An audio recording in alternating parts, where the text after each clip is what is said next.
Alrighty, well, since we've got quite a few people in the feed already, the gang's all here, mic check is complete. We're gonna kick off on time today. So, oh my gosh, thank you all so much for joining us. Welcome. This week we are doing an AMA on metaverse identity, and we are joined by three very special guests. So we're joined by LAMINA1 Co-Founder Neal Stephenson, the godfather of the metaverse and author of Snow Crash, Cryptonomicon, The Diamond Age, and countless other books informing the future of the digital age as we know it. Um, we're also going to be joined for today's AMA with Mario Yaksetig, an engineer and cryptographer at LAMINA1 who's been spearheading our identity light paper efforts, as well as special guest Dele Atanda, who is the CEO at MetaMe, who recently joined on as the partner with LAMINA1 and has been working for the last 12 years at the intersection of identity, AI, blockchain, metaverse storytelling, and a bunch of all really cool stuff. And we're super excited to bring on as an expert for this session. He and Neal met actually last year at the LAMINA1 launch, and we've had some amazing talks on metaverse identity earlier this week, and wanted to kind of pull him in for what's going to be a really fun conversation on what I'm sure we can all agree is one of the kind of like most pressing and interesting topics in the metaverse today. So on that note, we got in over 600 questions this week from the community for Neal and the team on metaverse identity. And we're going to be covering a number of topics brought up in this week's, and that's my dog, so say hello to my dog. We're going to be talking about virtual self-expression in the metaverse. We're going to be talking about privacy and security. We're going to be talking about sort of the evolution of online identity, as well as, problem areas and potential solutions in the identity arena. Before I kick things off and dive into some questions, though, I'm going to have Mario, our L1 engineer and identity expert, set us up. So do you want to just give us a little status report on the identity light paper, the work and research that you guys have been doing on identity, and why we're so interested in identity right now in this phase of LAMINA1 development? Absolutely. Hi, everyone. Thank you for joining. So Mario here, cryptographer by trade. So I was asked fairly recently to look at what identity in the metaverse would mean. So I took a very pragmatic and cryptography approach, and I basically tried to find every single identity project out there. So then I tried to compare how does it do, like in terms of security, how good it is, how decentralized it is, and most importantly, what can we use and what can we do at Lamina so that we can bring a very good but usable solution. So we're always worrying about the users and our community. So how can we give them the best? That's kind of like the current state of the art that we looked at. I think we have very good news coming in for everyone that is following us. So we will be releasing most of our findings and kind of like our takes on the ID for the metaverse on the upcoming light paper, which I believe is due now in June, right, Casey?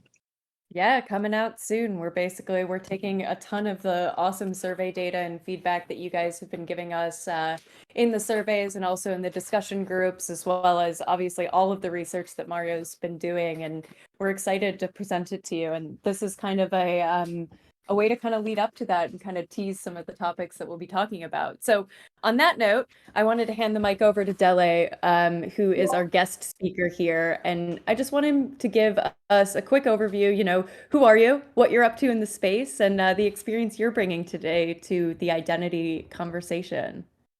Thank you so much, Casey. Hi, it's great to be here. Thanks, everyone. What a great crowd. What a great subject.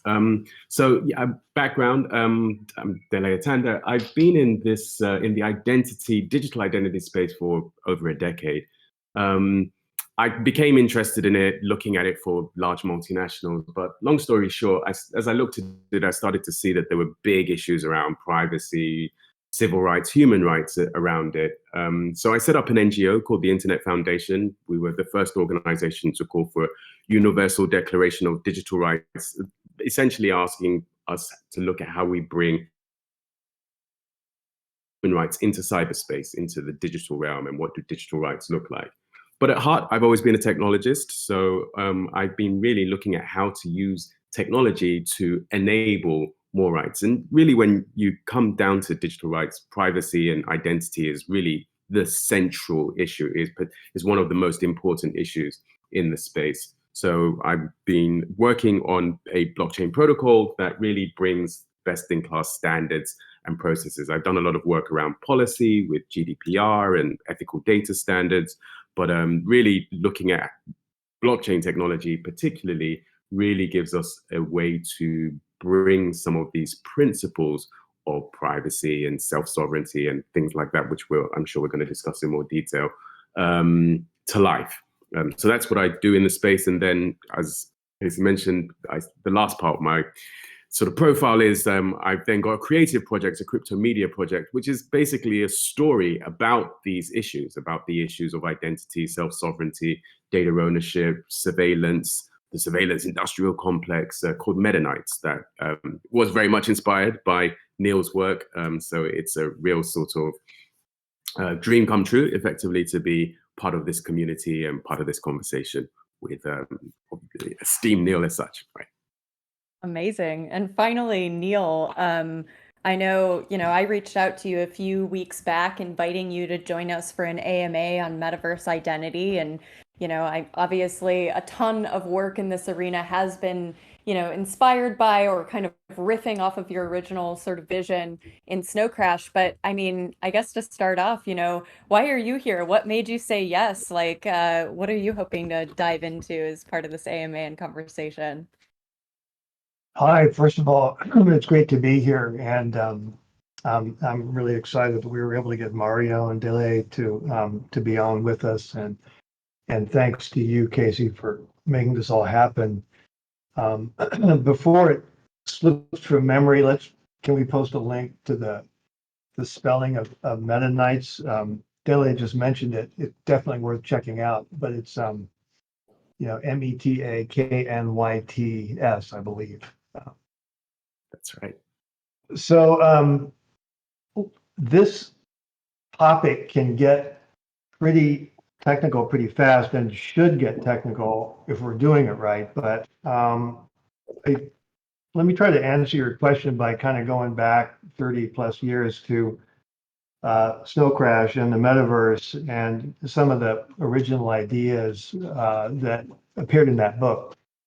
One of the key concepts there, obviously, is the idea of an avatar. Everybody who goes into the metaverse is represented by this audiovisual body called an avatar, which becomes their identity in the metaverse. It's linked to who they are, and it expresses who they are in some way. And it's how they interact socially. It's what makes the metaverse into a social environment. And it's not an original idea. There was actually an existing online system called Habitat that had avatars and even used the word avatar to mean the same thing. But in the decades since then, we've seen similar ideas show up in all kinds of social media platforms, on Discord or Twitter or many other such platforms. Your avatar could be as simple as just a thumbnail picture, but it still represents you. It still kind of represents your identity and is tied to who you are. And people put a lot of care and attention into personalizing those, and because it's the face that they're presenting, it's their brand in that social media environment. So if you think about how that is going to work in an open, decentralized metaverse, things get pretty interesting on an engineering level. If you log on right now to an existing massively multiplayer online system like a Fortnite or World of Warcraft or one of those, you start by proving that you are who you are. You type in a password, or maybe you've got a cookie on your browser, or in some way you establish your identity, and the system then retrieves your personal information, including your avatar, from some storage somewhere, and connects it to you. So from that point on, as you move around in the game world or in the social environment, that avatar is what's representing you. And that all works great. If you get done playing one game and you want to move over to another game, you want to move from Fortnite to Warcraft, let's say, you need to log out and then log into the other game, and it's got to go find your avatar and hook that up. And that all works fine. I mean, those platforms have hundreds of millions of users and they make a lot of money. But in the metaverse, the idea is that you should be able to fluidly move from one place to another. You can walk out the door of one experience and go down the street. The street itself is an environment with avatars in it. You might then turn down another street or go into a building or an amusement park or a game experience. And kind of your expectation is that when you do those things, your avatar naturally travels with you and you don't have to stop at the threshold of each experience and log out of one system and log on to another one. So that all is pretty simple to describe. And it's not hard for people to visualize in their minds what that would look like. But actually making that work on an engineering level is a super interesting problem, particularly if it's a decentralized system as opposed to a centralized one where everything is kind of controlled from a centralized set of servers. So there's a lot of hidden complexity and technical interest in this topic. And there's also a lot of kind of a lot of interesting angles to it from a social angle and a creative angle. And so that's why I thought it would be an interesting AMA to take part in.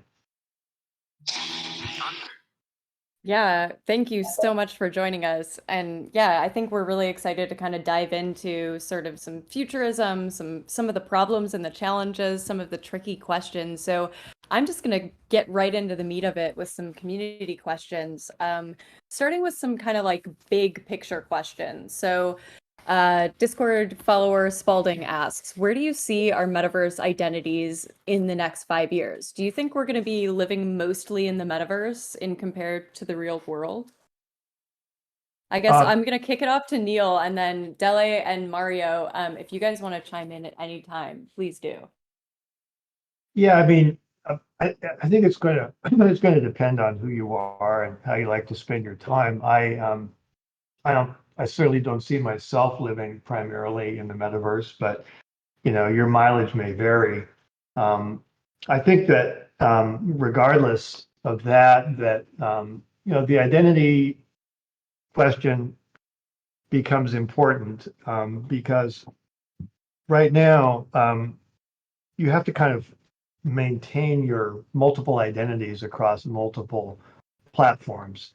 You might be on Twitter, you might be on multiple Discords, multiple Slack workspaces, Roblox, Fortnite, whatever. And in general,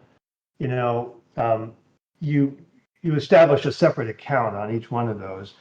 And some people prefer it that way, and they want that separation. They want kind of almost like firewalls between different accounts. Other people go to a lot of work to try to stitch those all together and make them into a kind of unified brand. So I imagine we'll see both behaviors. We need to enable both of those behaviors, I think. But I think the general trend is going to be that people will want to sort of cross-link their identities and have one consistent look and across as many experiences as possible.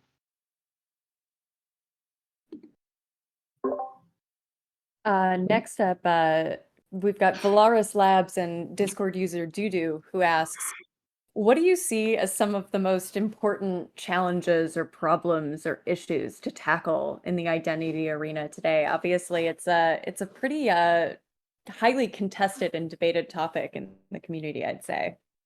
I'm going to hand that one off to Mario or Dele.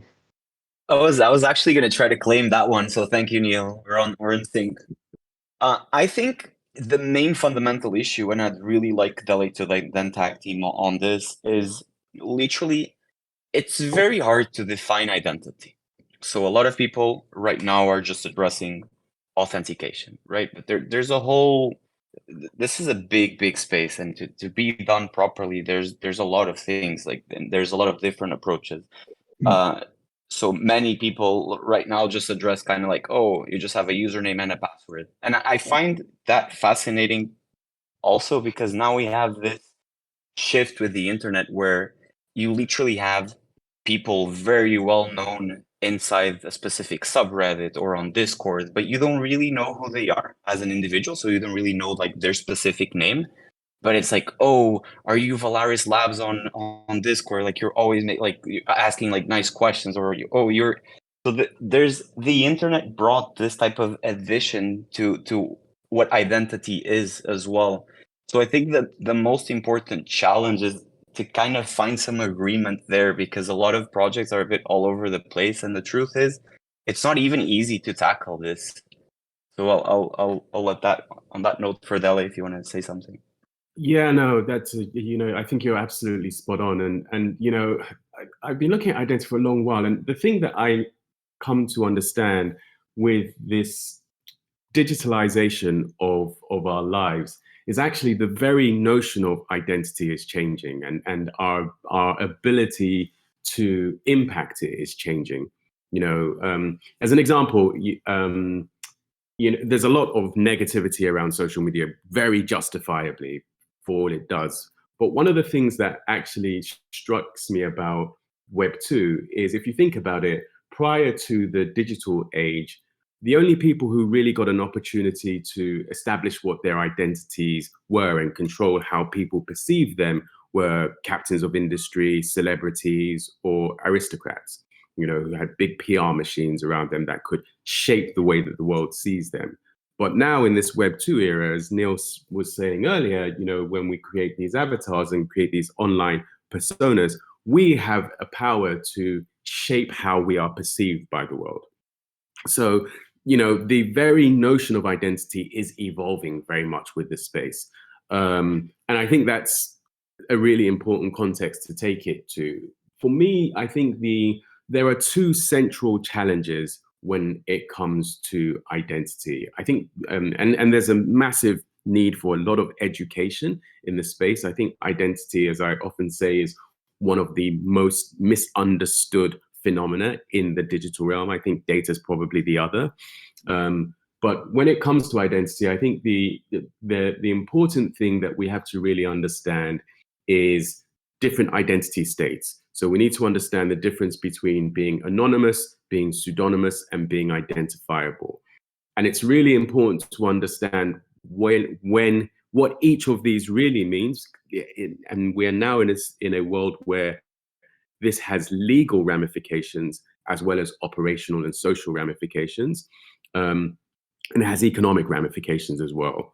So I think this is the first thing that we really need to understand, is the difference between anonymity, pseudonymity, identifiability, and why it is important to have all three of these as different identity states, and when it is appropriate to use each of them. That's the first thing. And then I think the second thing is really around ownership and control, which is this whole sort of decentralized self-sovereign argument. Because it's really, in order for us to really have any kind of meaningful freedom, then we need to be able to exercise a degree of control over when we are anonymous, when we are pseudonymous, when we are identifiable, and to have trust in the networks to ensure that those choices and decisions are respected and maintained across the ecosystem. Dele, I feel like this leads really well into one of the next questions I had up from Larek, who asks, do you think the metaverse should be anonymous? We actually got a lot of questions about this from the community around sort of like this kind of, there are two main camps that I kind of noticed while I was answering questions, where some people are like, the future open metaverse, the internet, like I really pride my anonymity. Like a bunch of people wouldn't even give their Discord handles when asking this question. And then there's obviously the sort of like security concerns that entails. So yeah, I guess whoever wants to answer this one first, or if you want to like kind of answer around this, because I know it's a tricky question to answer so diametrically. Could I just say that I would tend to shy away from statements that use the word should, because at that point we're kind of laying down value judgments that not everyone might agree with. I certainly think anonymity has to be an option for sure. If you go to Slashdot, kind of there's a lot of people on there who go by the name Anonymous Coward. So they're kind of owning the fact that they're anonymous, and that immediately throws up a kind of filter. When you see a comment on a Slashdot thread from Anonymous Coward, you're like, okay, well, this person could be anyone, and so I'll kind of filter what they have to say accordingly. I have no doubt that there are going to be a lot of experiences that people create in the metaverse where anonymous people are not welcome.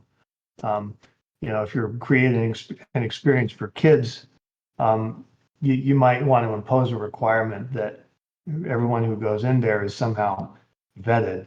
And if that's the experience you're building with your money and your resources, you've got the right to do that. But that doesn't mean imposing a ban across the entire metaverse on all uses of anonymity. It's more of a filtering question. Yeah, I mean, just to jump in there, I couldn't agree more. I think, that's the thing about it. It's complex. It's a complex question, and it has to, context is everything. And, personally, I tend to look at this from the perspective of, let's take the rights that we have in the real world today and make sure we don't lose any of them. And the metaverse is very much a spatial space. And, it's kind of like if you're walking down a high street in a city, you don't expect any person to be able to access your name, address, and who you are, and who your kids are, and what your phone number is, and what you like and what you don't like, and all of that sort of information. You expect to have a degree of anonymity. But if you go into a store, and you might go into a store to buy, I don't know, a coffee or a dress or book, you can pay for that in cash. Again, you should be able to do that anonymously. But on the other hand, if you go into a bank and you want to take out a mortgage or a loan, then you expect to have to verify your identity, verify who you are. Similarly, if you're going into a bar or a nightclub, you expect to have to prove that you are over a certain age. So I think that this is what we need. And I think Neal's example is spot on. If you're creating an environment for children, then you want to make sure that everybody who comes into that environment is either a child or responsible or identifiable, traceable, to make sure that kids are safe. So you have to really, I think the important thing is that these are not binary answers, that you need to be able to accommodate different types of identity states depending on the context. Absolutely. And just to touch very quickly on the cryptography side of things. So like, I think that's where cryptography actually excels, right? So it allows you to be anonymous, but within a set, right? So it allows you literally to fulfill the use case that you mentioned. So you want to allow a kid in a playground so they can prove that they are a kid, so they can pass all the checks mathematically, but you can do it properly, right? Absolutely, I agree with you, and that's where it becomes really interesting now, because like I say, I think foundation has to be, let's make sure we maintain and protect the rights that we have in the physical world, in the digital world. But then, to Mario's point, you can now get to a point where you can actually then start to bolster these, where we can actually start to have even more protection, more confidence, more reliability, more safety in these environments than we might even do in the physical world. Super fascinating. I have another question from an anonymous user who asks, what role does blockchain and decentralized technology play in ensuring security and privacy during the personal identification process in the metaverse? Like, why do this on chain? Like, why as LAMINA1, a blockchain, are we talking about this right now? I can start on that. I think that Yeah. it all starts with the sovereignty movement. So the big ethos that behind the blockchain, the revolution of blockchain is the ability to decentralize power. So as of right now, power is very, very centralized completely in the identity space. And we see this regularly. There's like data leaks because there is a game that couldn't keep your information stored properly. So now all of that is completely leaked. And you had zero control over that just because you once decided to play that game, right? So the main thing there and the big value proposition is that now we're able to take that power and claim it to ourselves. So you can selectively choose where you're authenticating, what information you're sharing, exactly the details of what you are sharing, right? And from touching again on zero knowledge proofs, because this is very, very powerful, is the ability of again, fulfilling the use case that Dele just mentioned. There is no need to show your entire identity information when you're entering a club, right? So there's no need for a bouncer to be able to see the street that you live on, for example. So it's literally about people claiming back their power and their personal information. Yeah, and I can just to chime in on that as well. You know, I think Mario is absolutely right. You know, and that's the big ethos of the space. What I will say though is that, you know, it does require very purposeful thought and design. You know, there's a misconception, for example, in the crypto space quite often that blockchain is anonymous, that most blockchains are anonymous, which is not the case actually. Most of them are actually pseudonymous, even Bitcoin. Absolutely. You know, it's more traceable than cash in that sense because it is pseudonymous. That said, there are ways to bring anonymity and to bring protections using blockchain. That blockchain can be very, very powerful and reliable with, like, zero knowledge, as Mario was saying, using proofs. So, you know, it starts with an intent, and you know, the intent is around what you want to code into the system. And I think, you know, there's a very important part of that question in terms of why use a blockchain, because one of the big challenges that you often hear in the privacy community around blockchain is, well, you know, everything's immutable on this chain. And, you know, that causes challenges from privacy perspectives, particularly when you're using pseudonymous identifiers. So that's one part of it. But I think you can invert that as well, because one of the really powerful things about blockchain technology, especially with the advent of smart contracts, is that you can introduce immutable programmability, meaning that you can basically create rules that the network enforces, and you don't have to trust third parties. So this is something that's still not very well explored in the space, but some protocols are starting to look at this. You can effectively use blockchain and crypto and smart contracts to enforce rules and behaviors across the network that make it, you know, enable you to actually standardize protections, standardize controls, standardize encryption and procedures around how identity can be accessed that make it super powerful. So Mario, is while it, you sorry, go ahead. is No. it possible to say even just a few more words about zero knowledge proofs for people in the audience who may not be familiar with that term? I know it's a incredibly kind of technical and forbidding topic. No, But very good, very good. Yeah, absolutely. I have been working on trying to find the best real world example, and I think I may have found it. So I would like to hear everyone's take on this. So zero knowledge proof is the ability for someone to prove that they know something without revealing anything about that something. And now here's a very good example that I believe I found it. So say I am with Neal in a living room. So we're having dinner, like there's 10 people in that dinner table. And I say, Neal, I actually know your iPhone password. But I don't really want to say it out loud, right? Because we want to expose to the world that we know Neal's password to unlock his phone. So I say, yeah, I'll prove to you that I know it. Give me your phone. I'll put the code. And if it's unlocked, now you know that I actually was able to unlock it. And therefore, I know your password. But no one else in that table was actually able to hear or know Neal's code. So it's just a mathematical version of doing this. And it allows you to prove very powerful statements. So you can prove I have an identity from the US and I am over the age of 18. And there's no need to expose that I am Mario, that I was raised in a specific state or anything.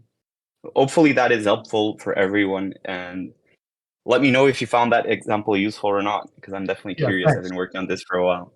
Yeah, that's super helpful. And I guess I don't know if this is part of the analogy, but in the example you cited, you've proved to me that you know my password, but you've also proved to the other 8 people sitting around the table that that's the case. Is that a fair statement? Yeah, absolutely. Okay. So this kind of Often, brings up, or oh no, go ahead. no, I was just This gonna is- say that's I'm this just gonna notion of sit back. verifiability. No, I was just gonna say that there's this notion of verifiability. So then that even adds a little more fun to the whole space. So sometimes you can prove that a person actually authenticates it properly, which may be very useful in specific contexts. That's all I wanted to have. Sorry there, Casey.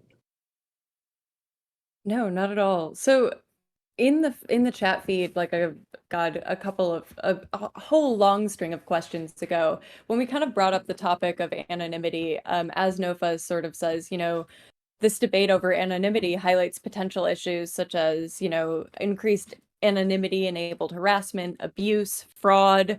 We got a ton of questions from the community about, how do we ensure the protection of personal information and prevent things like identity theft, impersonation, malicious activities. Like, it's interesting, even in whether or not you're anonymous or pseudonymous or anything, like the online world has a lot of risks and identity kind of carries that with it. Do you guys have any kind of like answers or thoughts on what the kind of important considerations are to take and potential kind of like interesting solutions that you've come upon or been thinking about to help with that? Well, this is like a pet area for me, so maybe I'll just I know. I was kick hoping it you'd off. dive in here.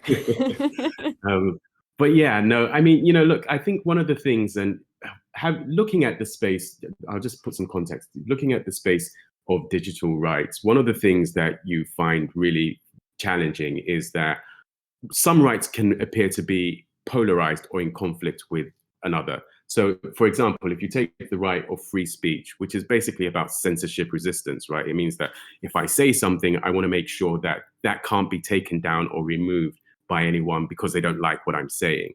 So that's really about prohibiting someone from curtailing your information versus the right to privacy.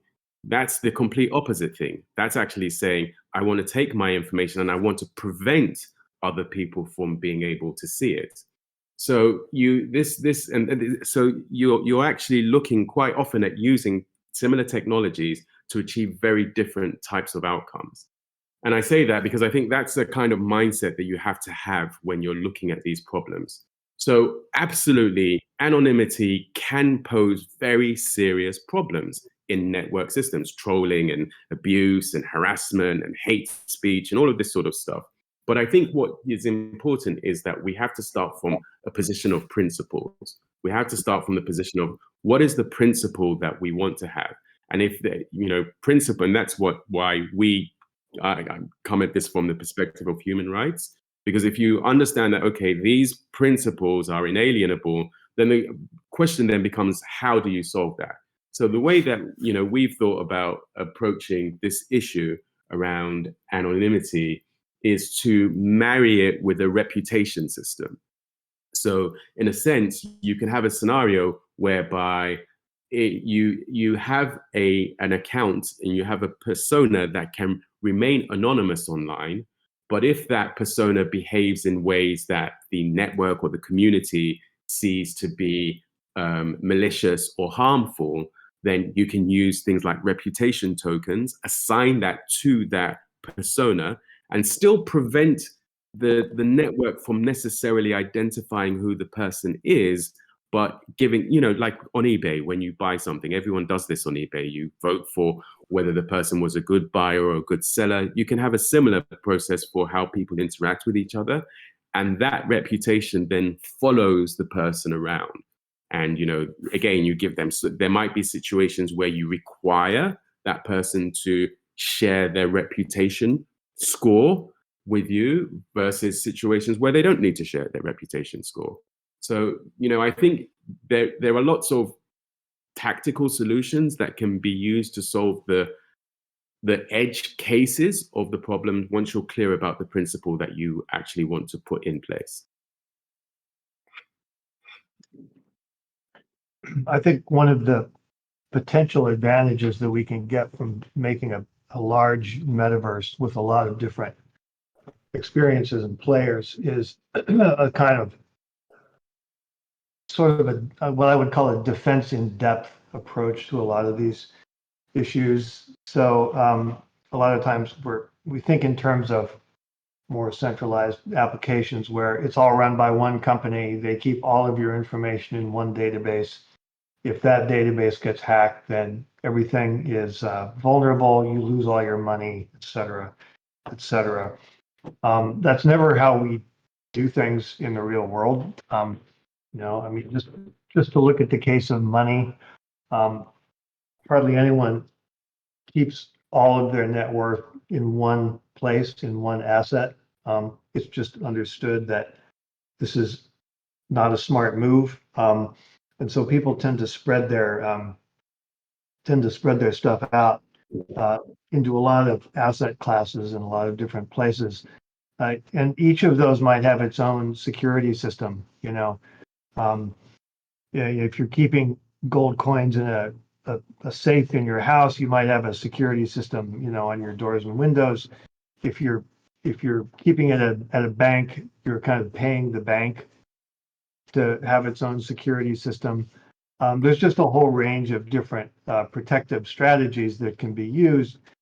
And it's very unlikely that all of them can be defeated at the same time.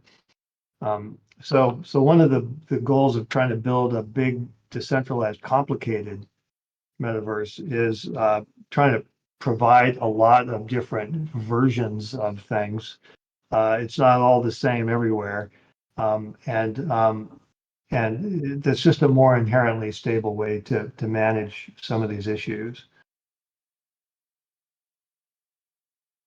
Super fascinating. So we're almost to the end, and I've got like a couple of more questions that I'm going to try to fit in here. So next one I want to field to Mario first, but we've got a couple of people asking. King DS8536, Aruna SKZ are asking, what kinds of authentication methods or kind of theories is the LAMINA1 team kind of considering or looking into right now? So we are looking at anything that is very good for our users and provides top security. So first things, we want to make it very, very easy for the user to have a very simple, easy to manage authentication, but also very secure. So we are not going to take a compromise in security. I'm not going to name a lot of I'm not going to go too deep into what we're looking at or what we are actually doing, because that would kind of spoil the fun of the upcoming light paper. That will be a very interesting and fun read. But I will say that we have been testing a lot of stuff internally, and we have been getting very, very good feedback. A lot of people are liking the onboarding is pretty straightforward. So expect good things there. We are also, because I was just looking in the chat now, people are asking stuff about zero knowledge. We are looking at zero knowledge and some of the implications of that. There are a lot of trade-offs with usable security, but we have looked deeply into that as well. Awesome. And then final question, and I promise you all I will drop the secret code after the final question. But I guess gonna end big here and take one from Holmberg 15A. Do you think that there's gonna be a big shift in how we define and manage our identities online in the future? And you know, how do we see that kind of playing out?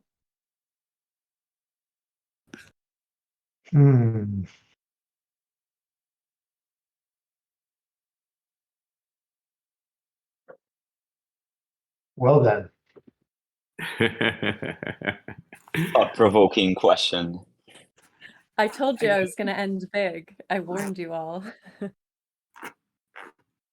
With the opportunity maybe to give Neal the last word on this, maybe I'll just throw my thoughts about this into the arena so Mario and Neal can close us out. Yeah, let's do that. Let's do Dele, Mario, Neal, and then we can close this on a team spirit. Perfect. So I think yes is the simple answer, and I think we already have. I think there's already that transition and change has already started. You know, we already have multiple identifiers, multiple IDs, multiple handles. I mean, if I look through this Discord here, it's amusing to see how people label themselves and how people identify themselves, you know, both visually and in terms of what they call themselves. So I think that culture has already started.